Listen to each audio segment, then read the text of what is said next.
Hi hello ನಮಸ್ಕಾರ, welcome to ಪ್ರವಿಕಾ kitchen. ಇವತ್ತಿನ recipe ಕಡಲೆಕಾಳಿನ ಉಸ್ಲಿ. ಬನ್ನಿ ಹೇಗೆ ಮಾಡೋದು ಅಂತ ತಿಳ್ಕೊಳ್ಳೋಣ.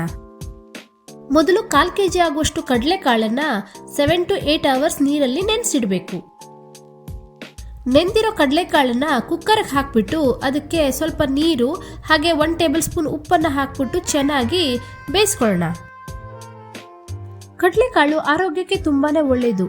ಇದರಲ್ಲಿ ವಿಟಮಿನ್ ಸಿ, ಮ್ಯಾಗ್ನೀಷಿಯಮ್ಮು, ಕಬ್ಬಿಣಾಂಶ, ನಾರಿನಂಶ ಹೀಗೆ ಹಲವಾರು ಪೋಷಕಾಂಶಗಳಿದ್ದು ಇದು ನಮ್ಮ ದೇಹಕ್ಕೆ ತುಂಬಾನೇ ಒಳ್ಳೆ ಶಕ್ತಿಯನ್ನು ನೀಡುತ್ತೆ. ಒಂದು ಬಾಣಲಿಗೆ 2 ಸ್ಪೂನ್ ಎಣ್ಣೆ, 1 ಸ್ಪೂನ್ ಉದ್ದಿನಬೇಳೆ, 1 ಸ್ಪೂನ್ ಸಾಸಿವೆ, 4 ಕರಿಬೇವು ಹಾಗೆ ಅರ್ಧ ಸ್ಪೂನ್ ಅರಿಶಿನವನ್ನು ಹಾಕಿಬಿಟ್ಟು ಚೆನ್ನಾಗಿ ಬಿಸಿ ಮಾಡ್ಕೊಳ್ಳಿ. ಚೆನ್ನಾಗಿ ಬಿಸಿಯಾದ ತಕ್ಷಣ ಅದಕ್ಕೆ ಬೇಯಿಸಿಟ್ಕೊಂಡಿರುವಂತಹ ಕಡಲೆಕಾಳನ್ನು ಸೇರಿಸ್ತಾ ಇದ್ದೀನಿ.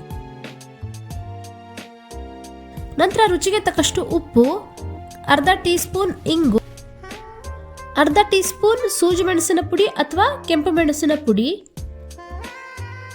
ಸ್ವಲ್ಪ ಲಿಂಬು ರಸವನ್ನು ಸೇರಿಸಿ ಚೆನ್ನಾಗಿ ಮಿಕ್ಸ್ ಮಾಡ್ಕೊಳ್ಳಿ. ಕಡಲೆಕಾಳು ಚೆನ್ನಾಗಿ ಬೆಂದ್ಮೇಲೆ ಅದಕ್ಕೆ ಸ್ವಲ್ಪ ತೆಂಗಿನಕಾಯಿ ತುರಿ ಹಾಗೆ ಸ್ವಲ್ಪ ಕೊತ್ತಂಬರಿ ಸೊಪ್ಪನ್ನು ಸೇರಿಸ್ತಾ ಇದ್ದೀನಿ. ಈಗ ತುಂಬಾನೇ ಈಸಿ ಆಗಿರೋ ಹೆಲ್ದಿ ಆಗಿರೋ ಕಡಲೆಕಾಳಿನ ಉಸ್ಲಿ ಸವಿಯಲು ಸಿದ್ಧವಾಗಿದೆ. ಈ ವಿಡಿಯೋ ಇಷ್ಟ ಆದರೆ ಲೈಕ್ ಮಾಡಿ, ಶೇರ್ ಮಾಡಿ ಹಾಗೆ ನಮ್ಮ ಚಾನೆಲ್ನ ಸಬ್ಸ್ಕ್ರೈಬ್ ಮಾಡಿ.